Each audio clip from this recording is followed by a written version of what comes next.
December 19th, 2023. What is going on here? What is the word on the streets? Apparently, a leak happens, and we get to see that PlayStation understands Xbox business and actually claims that it's going to go ahead and disrupt the gaming industry. They posit a few things that I think is pertinent to our conversation today. Shout out to Everborn and Nervous Breakdown. Y'all have been sending me some stuff about Microsoft's Q3 earnings statements. I thought they were very interesting. I really do appreciate that you guys are looking out for the channel. So thank you so much. I looked at the screen, the little missives that you guys sent, and they actually did summarize everything very well. I don't want to show our I don't want to show our direct message. I realize that I've done that in the past. Thankfully, I didn't show anything that was confidential. I didn't go NDA you guys. But you sent me one, Everborn. You sent me one from Dom, and then Nervous Breakdown. You sent me a screenshot from Brad Sams, and those are actually pertinent. I will fire them up in this video when as we're kind of walking through it. So again, we're gonna see how this all plays out and how the whole PlayStation angle even comes into perspective when it all comes down to it. Because everything that we've seen today, ladies and gentlemen, believe it or not, is something that PlayStation was very well aware of. So what is going on? So Nervous Breakdown sent me this screenshot from Brad Sams. Brad Sams talks about gaming. I don't know if he's pro Xbox or whatever it is. I mean, he's just reporting what is here. Apparently, Satya basically put it this way. We ended the quarter as a top publisher on both Xbox and PlayStation storefront for pre-orders and pre-install. PC Game Pass, I can't talk.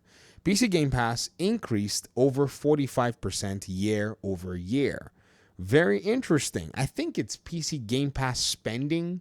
But again, let's go ahead and look at Dom's own missive here, where he actually literally took an entire screenshot and also summarizes that the 2025 Q3 shows that Xbox content services rose 8%, also within expectations. Game Pass and COD and Minecraft growth were the drivers.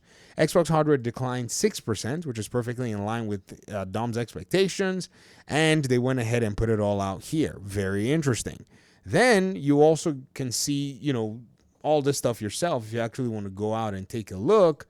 But I think it's very important that we actually see that PlayStation understood that Microsoft could supply multi-game, and subscription was the first thing that they highlighted, console games and PC.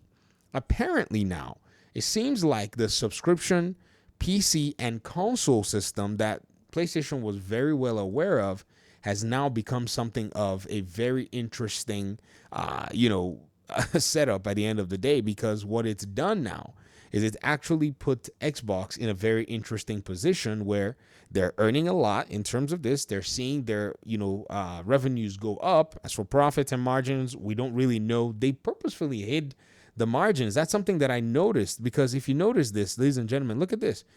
When it came down to it, they did not say anything about their margins. They just said Windows OEM device. They talked about gaming, and then they talked about search and advertising, and talk about how that all went up.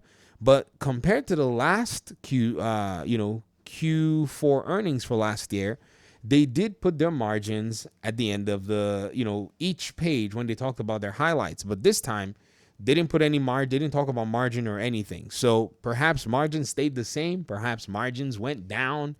I don't know. They got to look at their expenses. They got to look at all of that stuff. But again, it's kind of weird to pocket watch in terms of gaming, but it is something that we talk about anyway. So, hey, whatever, it's data, we're going to go ahead and throw it out there.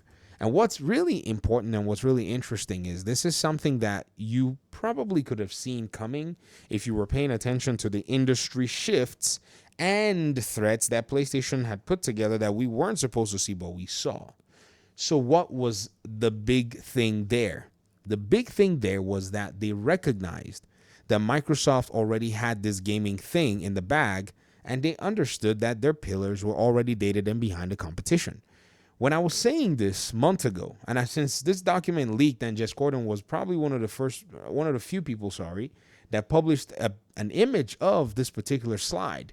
I've been talking about it since then, and there were other slides as well that were inside of those leaks, but none of them were published publicly. This is why I've never mentioned anything about them. However, they give you a better and a stronger insight as to what's going on here.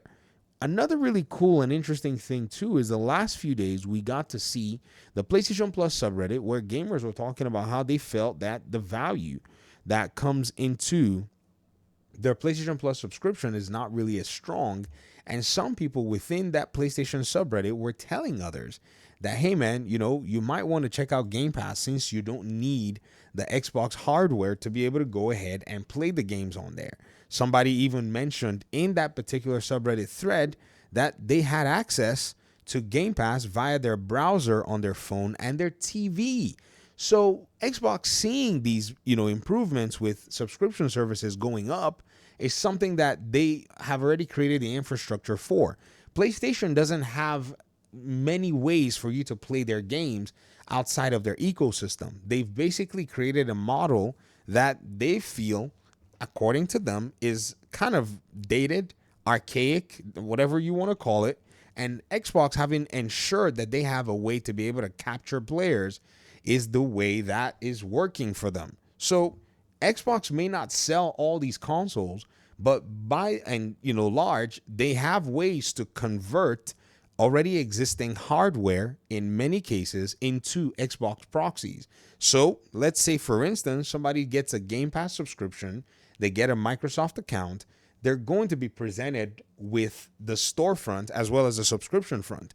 So don't get it twisted. Even though they may be, presented with the option to play the games that are already available there, they're also going to be presented with the option to also buy those games. And those games would then exist on the Xbox ecosystem. So that gamer now has some sort of attachment, or I would say proxy to that ecosystem that they then know they can carry anywhere. So if they're playing on their TV, well, they travel. They don't have access to their TV. They have access to a browser. They can continue their gaming. They have access to a laptop, or even they have access to a handheld. They can continue their gaming. This is what has put Xbox on the map, where they've basically gone in and said, this is an Xbox. Anything that you want to go ahead and use to capture, or enjoy your gaming, we're here to basically bring this to you. And I think this is what's really made them catch up and cover ground, even while PlayStation is selling more hardware than them. And the metric as to what hardware sales, is, they've basically sidestepped it. So even though Nintendo may have extremely good levels of console sales and PlayStation, while Xbox's console sales may be in significant decline, they can continue to stay as a company that brings in revenue as time goes on. What's needed now is that differential in terms of people from other platforms understanding and knowing exactly the Game Pass proposition, and that proposition being attractive enough to make them say, yes, we're going to go in and get a Xbox Game Pass subscription to play these games that we've been seeing that Xbox has available to its own audiences, while PlayStation doesn't have that. And I think as the turn of the generation comes into play, if PlayStation is not providing anything of such value, Xbox doesn't even need to do any work at that point. People may or may not choose to buy an Xbox console, but they're still going to be Xbox gamers. This is exactly what's very interesting. And I told you, the PC side in terms of Game Pass has been the one that's been very funny. And I want to make a video on that to talk about it separately, because for the longest time, a lot of people have been talking about, this whole thing with PC gamers and console, but many of them don't necessarily realize exactly what, the PC gamers frame of mind actually looks like. All right. Thanks for watching the video. Appreciate you guys' time and audience, and hopefully we'll talk pretty soon in another one. Peace out.